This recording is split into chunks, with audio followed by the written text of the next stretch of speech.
Welcome, everybody, to Spirituality Adventures. This is a non-judgmental place to explore spirituality, and we're so glad you're here. This is a viewer and listener-supported podcast, so we greatly appreciate your support. If you're watching on YouTube, be sure and subscribe to my YouTube channel. Be sure and like, share, and subscribe to any of the social media content platforms that you're using. And then if you go to our website, spiritualityadventures.com, you can make a one-time donation, or with a monthly subscription, you'll gain access to our bonus content. We greatly appreciate it. Thank you for tuning in. Welcome, everybody, to Spirituality Adventures. We're glad you're tuning in with us this time. Today, we have Matthew Kohler with us. And it's interesting. Matthew and I just recently met, like within the last month, just a couple of weeks ago, actually, as we're recording this. We were down at a men's retreat with a bunch of guys that are, some of the guys that put it on are connected to the National Prayer Breakfast, which I've been connected to for almost 15 or so years. And I went down to this retreat for the first time last year in the Lake of the Ozarks, but went again this year and met Matthew. And he introduced himself and mentioned that he was a do you use the word coach for manager for bare knuckle fighters? which immediately drew my attention. And I said, "Oh, I got to meet this guy." And so I'm, so we had a few chats, and I was so interested in your world of bare knuckle fighting. All right. Yeah. So I invited him on the podcast, right? And so thanks for joining. Yeah, man. And we'll mention it again, but Matthew also does a podcast called Bare Knuckle Insiders. And you can catch that on Facebook, and YouTube is Bare Knuckle Insiders. Facebook is what now? So it's actually, you can find everything under Fight Mixer. So if you just put Fight Mixer in the search bar for either Facebook or YouTube, you're gonna find us, and that's our main page. All right. So I want to first talk a little bit about your story, your personal story and history and stuff like that. And then we'll get to bare knuckle fighting. But I love your setup here with the Rock'em Sock'em robots. I'm 61. So, I mean, like I probably got one of those for Christmas one year and probably tore it up. I don't know where it went. It's a classic. That's awesome. So tell us where you grew up and a little bit about your family background. Yeah. So I grew up in central Missouri. And I say in central Missouri because my family really kind of bounced around a lot. Not a lot, but a little bit. My dad was a teacher when I was a kid. And so started out in California, Missouri. My dad was taught driver's ed. And he coached. He was a varsity girls basketball coach at California High School. Wow! And he was one of the assistant football coaches and taught driver's ed. So he always he wanted to be in administration though, of course. So when I was I went to we lived there until I was 6. And then moved to Russellville, Missouri, where my dad took his first school principal's job. And we were there for a few years. And then moved to Versailles, Missouri, where he took another principal's job. And I was there from between 5th grade and sophomore year of high school. And so that's really, and most of my family is from that area and lives there. So I say that area of the Lake of the Ozarks is what I really consider home. Interesting. But then moved one more time to finish out my last couple years of high school. So where was that? Jamestown, Missouri, which is a really, really small town in the Missouri River bottoms between Columbia and Jefferson City. Okay. So, how many were in your graduating class? Oh boy, going to blow you away. 14. Wow. Yeah. So were you the valedictorian? No. No, I was not. I did do pretty well in school because my dad was the principal. And Yeah, so like making A's wasn't an option. And if I didn't make an A, I better have a dang good reason. that's funny. But no, I wasn't the valedictorian, but it was definitely weird being the new kid in that small of a tight knit group who had all I pretty much bet. been together since kindergarten. So Wow, it interesting. was I was used to being the new kid, but that was a whole nother level. My former wife, who her mom was my mother-in-law and she passed a few years ago, but she was my mother-in-law for a long, long time, and she was from California, Missouri, Okay. and her maiden name was Bolin. Okay. Bolin. Yeah. And I've been to California, Missouri to visit the Bolins in Yep. California, Missouri. Yep. I don't We know know if some you've of the ever Bolins. crossed paths with them or Oh not. yeah. Yep. Those would be some of my Small world. former relatives by marriage, right? So, any rate, yeah. Well, and yeah, small world. I always find it funny that Mexico, Missouri, California, Missouri, Paris, Missouri. Oh yeah. You can visit the world right You within can Missouri. right here. Don't even have to leave the state. um, so I'm curious. What did you do right after high school? Were you college? Did you go to college? Yep. Did you? Yep. Okay. So I did go to college. I went to school right out of high school. Went to Westminster College in Fulton, Missouri. Oh yeah. Yeah. Wow. There was a famous speech given there one time. Yeah, yeah. Winston Churchill gave the Iron Curtain speech in the gymnasium in Fulton, Missouri, at Westminster College. Yeah, Isn't that crazy? they have a piece of the Berlin Wall up there. It's pretty cool. Wow. Yeah, yeah. Well, when that thing fell, I bet. Yeah, that's so. Anyway, yeah, that's a fascinating piece of history.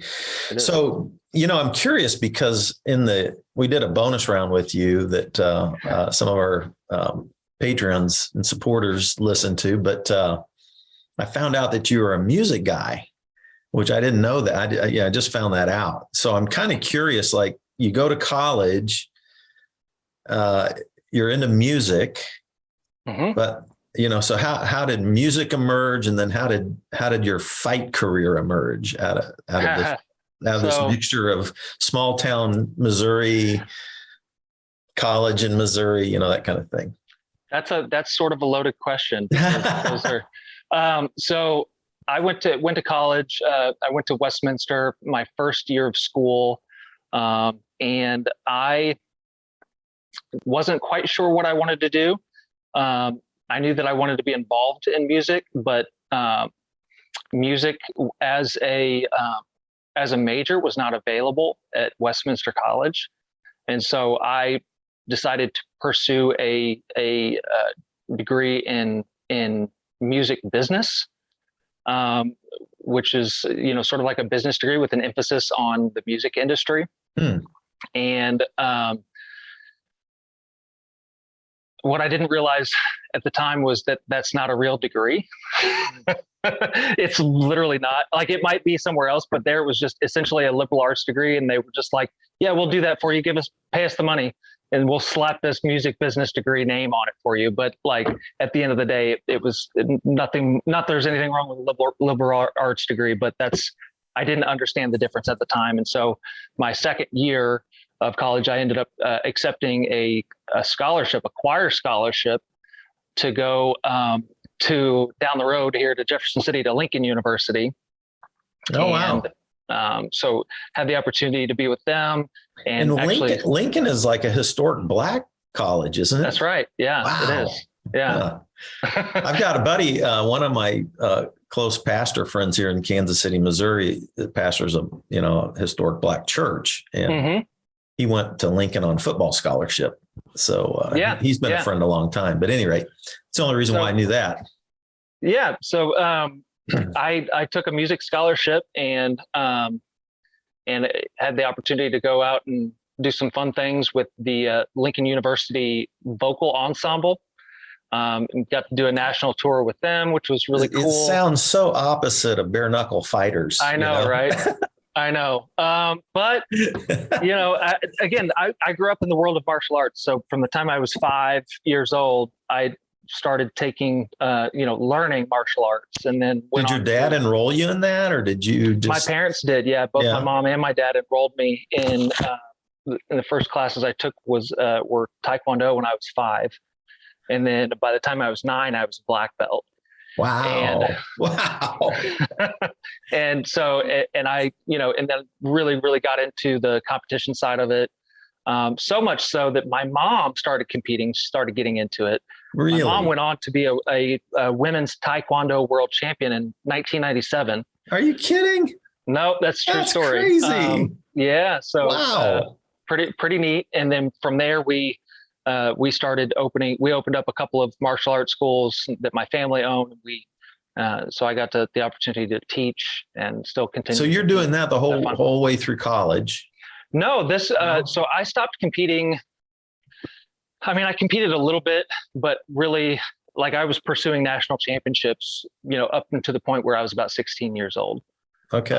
In Taekwondo? In Taekwondo, yeah. Okay. But I was still doing, some other kickboxing open tournaments and things like that. And I wrestled too. But I always just loved that one-on-one, that competition, that, me versus you combat situation, just test your mettle. I just found it exhilarating, thrilling, fun. But by the time I was about 16, I realized that, I was kind of interested in having a social life.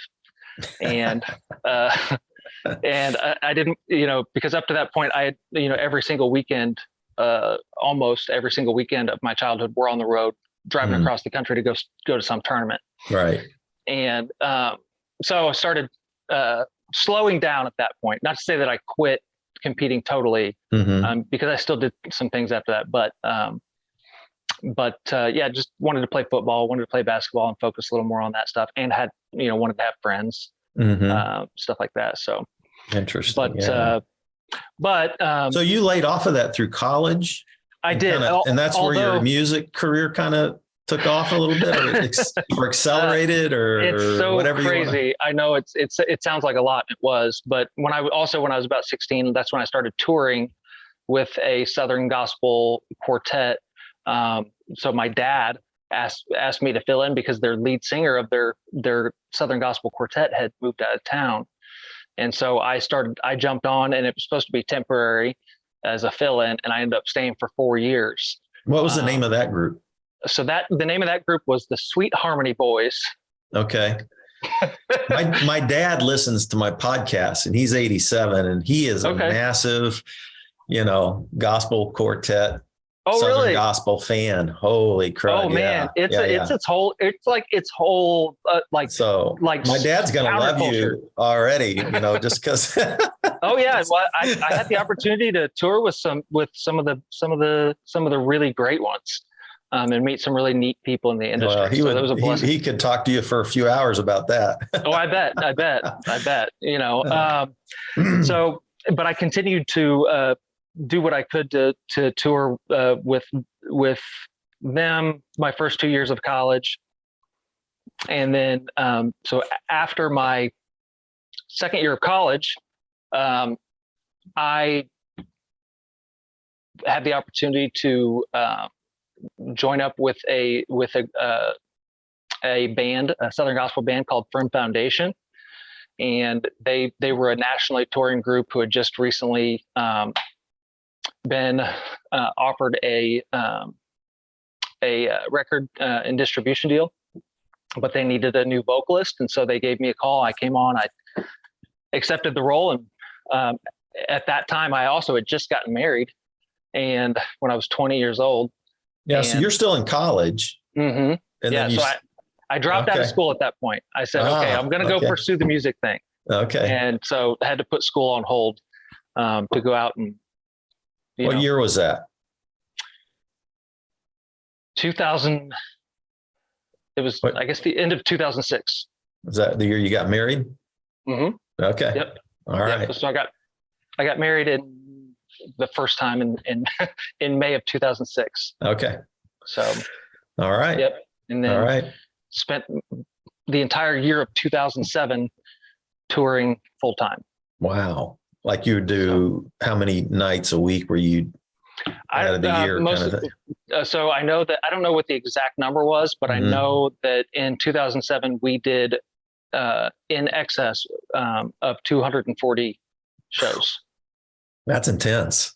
It was a lot. Yeah. It was exhausting. Do you have a bus that you toured in, or sometimes we had a bus, and sometimes we had a van with a trailer, just depending on where we're going, because those buses are just, they're so unreliable. If they break down, you're just stuck. So were you doing churches or like concerts? We did all kinds of stuff. Yeah, we did churches, we did festivals, we did just, concert venues. We did, I mean, you think if you want to book us, we're coming, basically.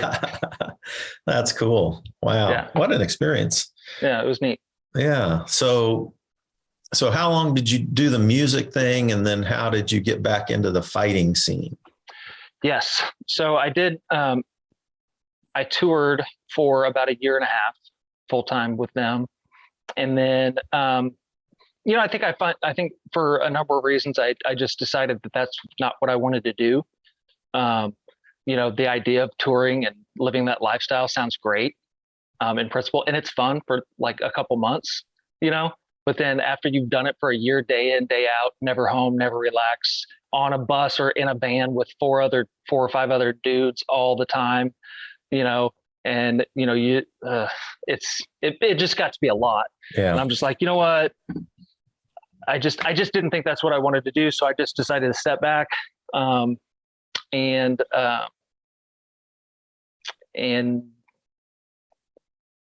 that was, I think, the idea at the time was, well, maybe I'll come back to this later, but I just never did. Never pursued it any further in any form, other than I did manage some bands, and some music artists, and I did some industry work, as a songwriter and things like that. But never. What was your faith background? What kind of did you grow up in a certain type of a church environment kind of thing? Your dad was a principal, school guy, all that. He was, but principal and then turned pastor. So really? He was both. Yeah. So, but no, I was raised in a Southern Baptist church. Okay. Pretty traditional Southern Baptist church. For the most part. So. Yeah, I was ordained Southern Baptist. Okay. I went to Baylor and I went to Southwestern Baptist Theological Seminary. And then I ended up in a different movement. I started a church in the Vineyard movement in 1990 and pastored that church for 29 years. But my parents, cool. Raised me in the Baptist world, and a lot of dear friends from that world. So, absolutely. Yep. Yeah. So interesting. So, so you're kind of like you're a PK kid whose parents were taking you to martial arts stuff and following you around the world for Fight Club. That's fascinating. So how did you, as an adult now, then you got out of the music world and did you? I mean, you kind of probably jumped into a little bit of just a kind of a career path for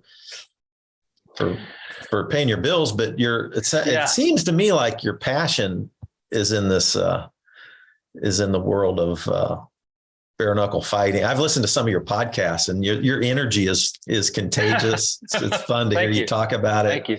You can tell it's a big passion of yours. And so I want to kind of dive into that world some, but I really do enjoy it. I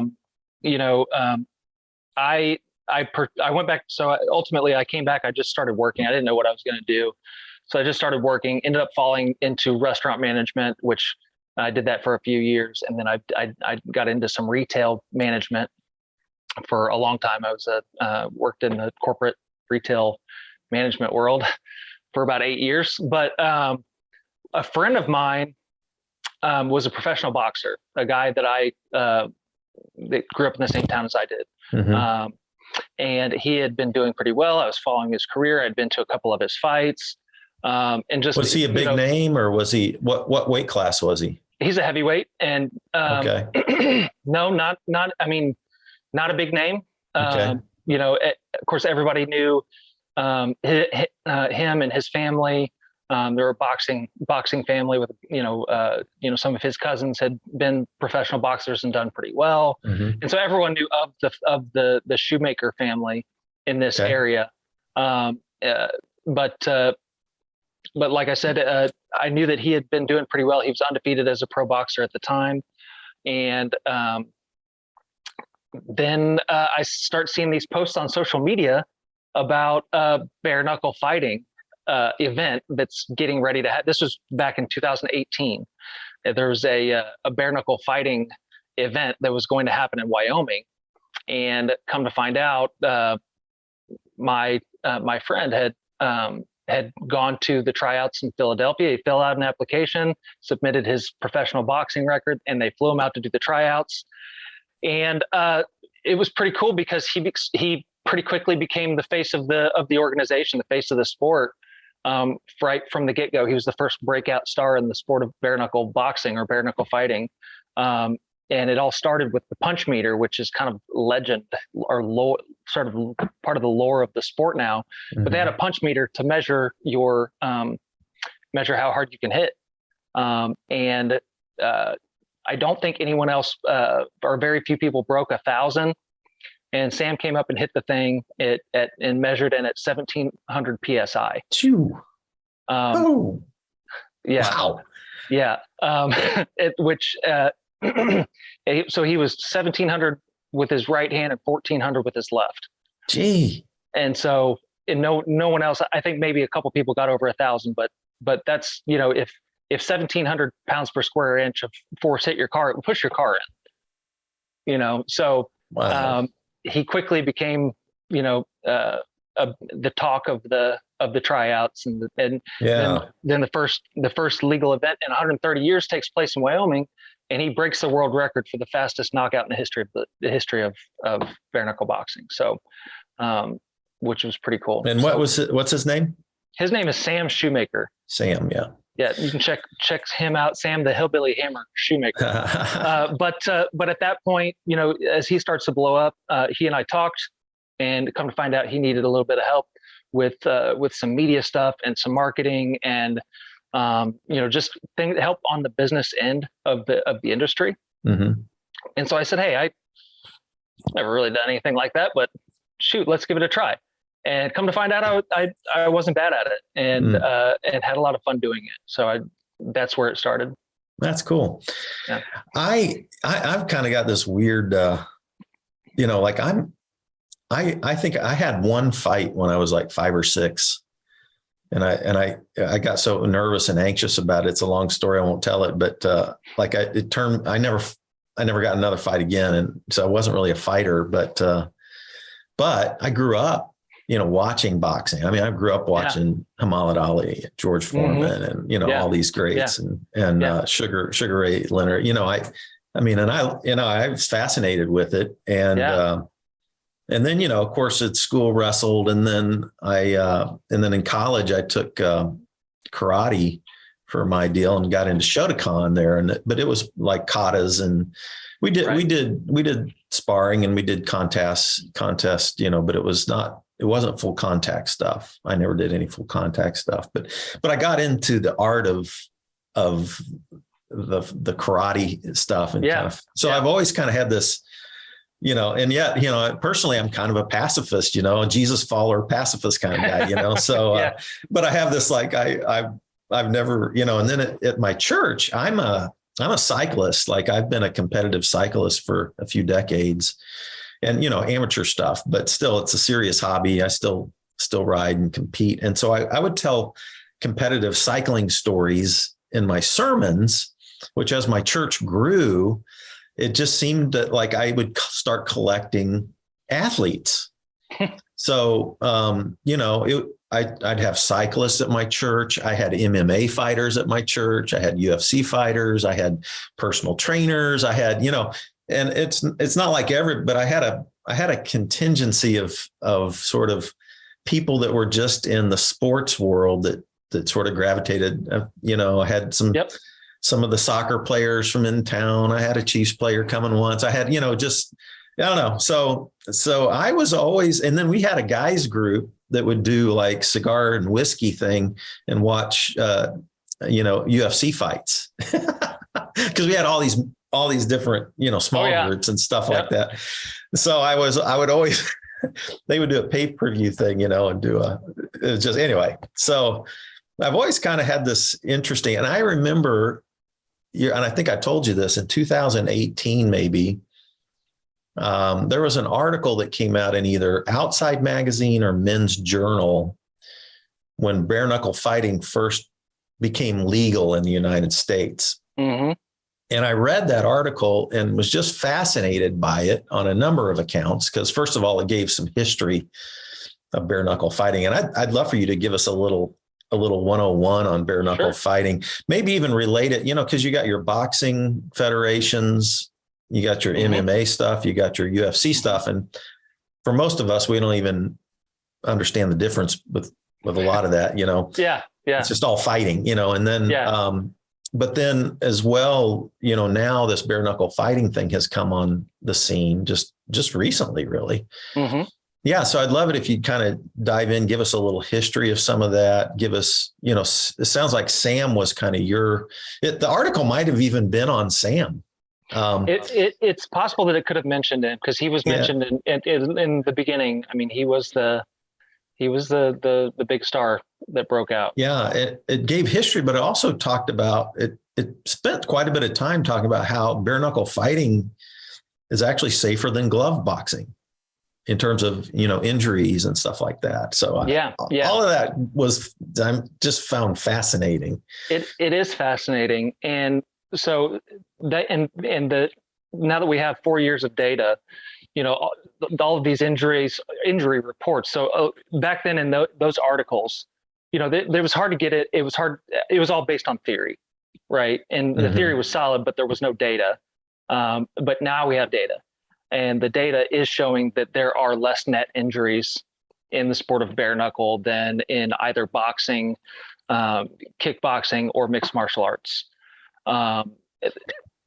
And give us a little 101 history in America, kind of on boxing, MMA, and UFC, and then bare knuckle. Just just like a short version for people who don't really know this world too much. Yep. So before they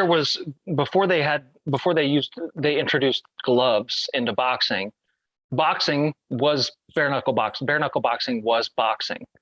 And like all through the 1800s kind of thing, all through 1900s, through the 17 and hundreds, up into the 1800s. But the introduction of gloves, it was sold, the idea was sold that, okay, this is going to make it safer for the athletes, because, add some padding so that you're not getting hit with a bare fist. And the reality is that it had nothing to do with that, and it was the idea of the safety by adding the gloves had nothing to do with head injuries, and had everything to do with protecting the fighter's hands so that they could fight more often and make more money for the promoters. Gotcha. What year was that? That would have been probably late early 1900s. Okay. By the early 1900s, it was pretty much universally adopted, and in most states, bare knuckle had become illegal at that time. But again, it's all so political. Yeah. When did women enter the sport of boxing? That's a good question, because if you look back into the history of bare knuckle boxing, and I'm not going to be able to tell you their names, but there were some pretty legendary women's bare knuckle boxing matches that happened in the 17 and 1800s here in the United States. And there were some pretty prolific women's fighters back then. Yeah. Because you manage some women, right? Yeah, I do work with some women, and I've taken. Let's get to that, but let's stick on the history just a little bit, and then we'll get to your current. So, that was the boxing, gloved, bare knuckle becomes illegal. The transition, bare knuckle becomes and then of course, then you have. When did MMA and UFC emerge? Yep. So all of that started. Boxing was the dominant sport for the longest time, and then I think that MMA probably evolved out of. If you remember back in the day, they would have like tough man competitions at like county fairs. I don't know if you recall that, but that was a thing where it was just winner take all, and you go in no rules fighting in, inside of a ring. And so I think that the idea probably evolved out of that, these local tough man competitions. But the whole idea when mixed martial arts started was, or the way that it was pitched when at the beginning of UFC was, what style is going to win over the other style? What is the best style of fighting?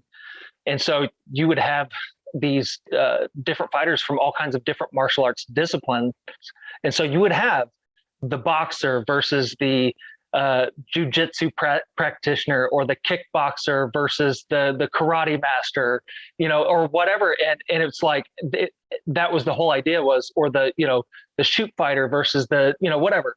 And there were no weight classes at the time. It was just all about, because there was so much emphasis put on what is the best and most efficient style of fighting. Mm-hmm. And I think that what they found over time is that they all have unique positive characteristics and things that can be taken, that you can take a piece from this and a piece from that and a little bit from this and a little bit from that. And then you combine all those together and you have the sport of mixed martial arts. And here we are today. Yeah. And wasn't there a time when MMA was legal, then it wasn't, and then it emerged back into being a legal sanctioned sport? Is that right? Or it was only legal in certain states, much like what we're seeing in bare knuckle, in the world of bare knuckle today. Okay. Which years was it when it first started becoming a legal sanctioned sport for MMA? Was that in the MMA 90s or yeah, earlier? it would have been I would say the early 90s, early to mid 90s. Yeah. And wasn't it like, who were the guys from Iowa or something like that were like really, like they learned from the jiu-jitsu guys and then they brought that into MMA, and then because it was like you had to get good at those, because as soon as you tie up a kicker or a boxer, he's done. He's done. Well, the first big, the winner of UFC 1 was the guy named Hoist Gracie. Yeah, the great. Yeah, wasn't he from Iowa, or didn't he wrestle at Iowa or something like that? I can't remember. I don't think so. I'm not sure. He's Brazilian. It's okay. But okay, well, he brought it to America though, right? Yeah. Is he the one that brought it to America? Yep. Yep. And then I think some of these Iowa wrestlers picked up on, or so, I don't know. Anyway, that's highly possible. I don't know that story. Okay, but I do know that when the jiu-jitsu practitioners came in, there was nothing anyone could do about it. You had to learn it. You had to learn it. Otherwise, they can do whatever they want to. Mm-hmm, mm-hmm. So, yeah, pretty interesting. So, yeah, that is so interesting. And then, what's the difference between MMA and UFC? Well, MMA is the sport itself, mixed martial arts, and UFC is a promotion of mixed martial arts, and they're the dominant, largest, most popular promotion of mixed martial arts that exists. All right. Same sport, just same sport. Wants a promotional arm of it. Yeah. Yep.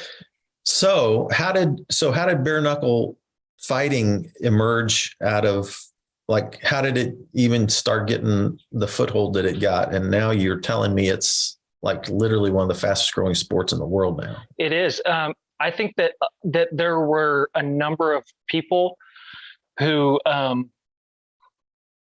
were pushing for this for a long time.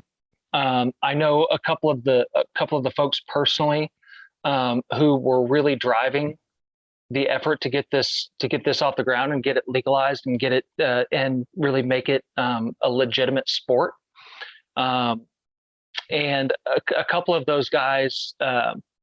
Probably the one that most people are going to be most familiar with is a guy named David Feldman. He's the owner of Bare Knuckle Fighting Championships, and he gets a lot of the credit.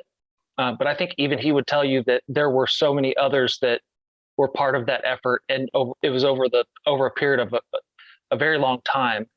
And a lot of it started by doing some bare knuckle fighting events on native land and in casinos and things like that. So it wasn't necessarily illegal because you're on native land and you can do it there.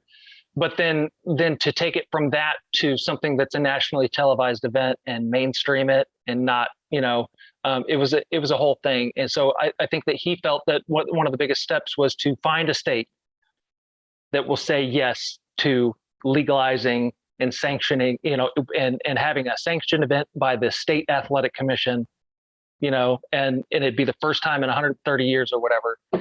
And I think he heard no 28 times before he got it from different states before he got a yes. And that it was over the course of about 10 years. Wow. Which state happened. Was the first state? Wyoming. Wyoming. Yeah. One of those highly populated states in America. Yep. Well, it's still kind of the Wild West out there. Yeah, it is. Definitely. I've done some backpacking, fly fishing in Wyoming. Oh, it's beautiful. It is beautiful. Gorgeous country. Absolutely. Yeah. So you got into it because of your connection with Sam Shoemaker. Yes. You started working on some promotions for him, marketing stuff. Yeah, promotion, marketing. Was that right at the beginning, 2018? That was probably 2018, 2019, somewhere around there. So talk about how that's all developed in the last 4 years for you. We've done some really neat things. So he had a number of really great sponsorships, lots of support from a lot of different businesses. But we've developed some product lines for him, over time. And I think my favorite is Hillbilly Hammer beer, which is actually a really good hazy IPA. You can get it down in the Lake of the Ozarks area. Pretty neat. I should have brought some to Kinderhook. I totally forgot about it. Right. Next year we will. That was the men's retreat. Yeah. But we've done a lot of neat things, and I've just keep forming relationships with people, and it all started just being in contact with media people because if you wanted to book Sam for an interview or whatever, it would go through me. And so I start forming relationships with all of these different people in the industry and going to the events. And it's like a family. It's a really tight knit community. And it's kind of strange because once you're in and everybody knows who you are and everybody. And it's in the combat sports world, it's a very small world. It's smaller than what you think, as far as the insiders. And that's why I named my podcast The Insiders, because I feel like everybody, all of those people are the insiders. It's like my people now, right? Yeah. My group. And so over time, just meeting different people in the media side of the sport and in the management side of the sport and different promoters and just networking and relationships, and keep getting things thrown at me. And sometimes I'm like, oh, that sounds fun. Yeah, I want to do that. Yeah. So you're managing some boxers then? More than one or? So I've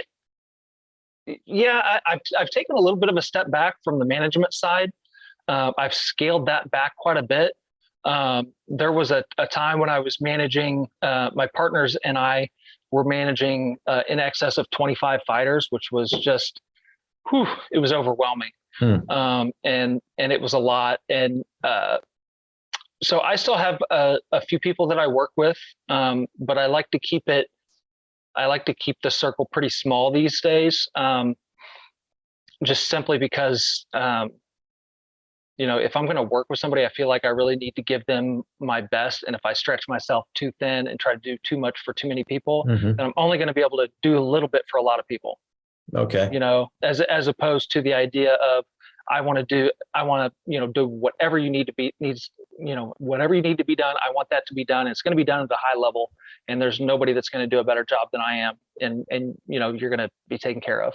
Yeah. And so for that reason, I've stepped back, and I've got a few people that I work with in official capacity, and a few people that I are just my people that, if they need somebody that needs something, they know they can call me. If that makes sense. Yeah, definitely. So who are some, your co-host on your podcast? What's her name? Yes. That is Britton O'Bannon. Okay. And she's wonderful. She owns another management company.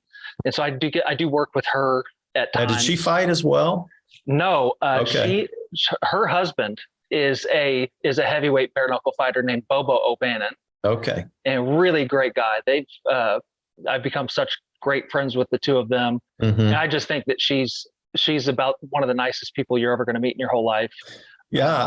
I listened to one of your recent interviews with, I guess, one of the top female bare knuckle fighters. I forgot her name. She was on, she came on for about 20 minutes or so. Okay. She sounded like she could just beat my ass, and she was like ready to tear anybody up. But then your co-host was just brought out the kind side to her. You know what I mean? Yeah. So interesting. What was that gal's name that she was like one of the, well, who are some of the big names right now, both on the men and women's side? Well, of course, the women's champion at 125 pounds is Christine Faria. Yeah, that's who it was. Yeah. So, I listened to that interview. Yeah. Yep. So, and Christine's amazing. She's actually one of my best friends. I have managed her. She's been a client. She's on a completely different level, but super interesting. So I would say that and I think that she's going to be the champion as long as she wants to be the champion. That's what you said. I'm like, wow. Yep. So she's had an impressive run. I've always been drawn to, the tough chicks, whether it's Wonder Woman or Alias or, absolutely. You just name them. Absolutely. Yeah. But there's some great champions right now. Of course, you've got the heavyweight champion at the moment is a guy named Arnold Adams, who is on a pretty good run at the moment and looking really good. There are some UFC veterans that are coming that are stepping away from mixed martial arts and coming over to the sport of bare knuckle, including Alan Belcher is now here. He was a pretty big UFC star for a while, mm-hmm. At a heavyweight or light. He may have been cruiserweight in UFC. And then Big Ben Rothwell's another one, big UFC star that has just come over. There's a lot of really talented athletes coming over from UFC and other promotions. And you say it's growing worldwide. So how is it? It is. How many states is it legal in right now in America? I don't know the exact number of that. I want to say it's about half the states. Half the states. It may be a little bit more than half the states have legalized. And then was it legal always in other countries, or why is it growing so fast in other countries now as well? I think that when you have to have somebody prove the concept on a big enough scale. And if you do that, regardless of where it happens, people are going to say, oh, I want to do that. Yeah. America's such a big market. It tends to, things get picked up around the world. Exactly. And the American media market also has a tendency to suck in viewership from all over the world. Right. Because everyone pays attention to what we do here in the States. And so when that happens, then other folks are going to follow suit, like, oh, wow, that worked. Cool. I'm going to try that here. So, and you see that in just about every industry. Are there certain countries that are picking up on it? Like, are there 2 or 3 or 4 other countries that are accelerating faster than the other countries? Yep. So, I mean, obviously, the sport was really born in the UK. I mean, it's the birthplace of bare knuckle boxing. And so there's been another organization where it's been legal, and there's been another promotion called BKB, Bare Knuckle Boxing, that has been up and running out there in Great Britain for several years before it was here in the United States. Now, as far as growth and traction and real mainstream explosion. They never got that. But they're also continuing to grow with the sport. And so we're seeing that. And now, of course, BKFC is out there. There's another American promotion that is teamed up with BKB. So I'm really excited about that. And then you're looking at, there are other organizations popping up in Russia. The sport is growing. In Thailand, the sport is growing. You've seen a lot of Muay Thai fighters that are coming over and wanting to try this out. Some of those, a lot of the Eastern European countries are little promotions are starting to pop up, and it's really interesting to see it all happen too. Yeah. Because everyone's got a different concept in the new sport. So I think it's going to be neat to, sort of like when UFC started, to watch it really mold and develop into what ultimately it was going to be, because I don't think we've seen exactly what it's going to be yet. Right. And so we're all still watching and waiting and seeing what's going to happen. My National Prayer Breakfast connection was a friend of mine who, well, you might have met Carl Medeiros at the men's retreat this past where we met. But if you didn't, he's the one that brought me to the prayer breakfast years ago in connection with the Middle East suite. We used to host people from the Middle East, Arab Muslims and Jewish, and kind of an eclectic mix of people, but a lot of Arab Muslims. And but so we did the Middle East suite. We had our own, we had things going on in our suite all the time. And I remember one time Manny Pacquiao, am I saying his name right? Pacquiao came in and gave us a little talk in our Middle East suite, and I got to meet him. And I was surprised how short he was, because I'd seen him fight. But I was thinking about his Philippines, right? I was wondering if it's taken off there as well, because you got some pretty big. Well, obviously he's brought a lot of attention to the sport for his country. I haven't seen anything out there yet, but I mean, I know that between the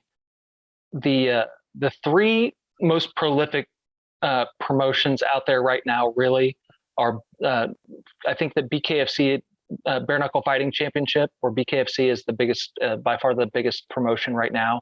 But then you have BYB, which is a Florida-based promotion, and BKB, which is over in the UK.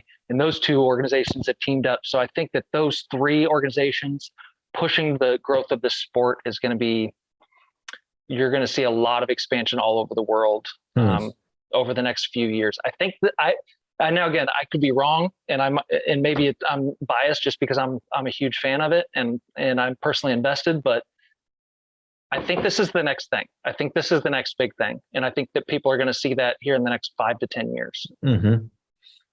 Yeah. So how can people, if they're interested, how can people tune in to bare knuckle fighting? How would you ever see a fight? Because I don't see it on mainstream TVs. Right. So, and I think that you will hear very shortly. I think within the next few years that one or more of these promotions will have a very prolific. I don't know if prolific is the right word, but they'll have a mainstream television network deal, and I'm told that deal is already a done deal. Just working out details is what I'm told. I don't know what the network is, but for right now, in the meantime, you can, if you want to watch BKFC, you can download the BKFC app. Just go to the App Store and download BKFC. Just look up BKFC in the search bar, and you can subscribe to that app and get all of the content and all of the live, past events, exclusive content, and all of the pay-per-view fights live. It's like $5 a month, $4.99 a month for your subscription. They do at least a couple events every month. So it's a pretty darn good value, but maybe even a better value. Just go check out BYB Extreme Fighting Series on YouTube, and you can watch all of their events for free. And they put on some really fantastic fights as well. And then if you want to join a live group watching one of these, yeah, come on with us. We do watch parties. We do watch parties sometimes. So if I don't get to go to the event live, I like to do a watch party. And just sort of hang out with my friends in the fight community. A lot of fighters, a lot of really neat fighters will pop on and just hang out with us, and we'll commentate on the fights and have some fun. So. Yeah, that sounds like a fun way to introduce yourself even to the sport. You can just kind of like be a fly on the wall and listen, right? Yeah. Hear guys who really know the sport, guys and gals talking about it. And Absolutely. Yeah, interesting. Well, cool, man. So give us your your Fight Mixer is where people would connect with you. You do. Yeah, how often absolutely. do you put a podcast out? You're doing interviews with people in this world quite a bit. So typically, right now we're on a little bit of a break.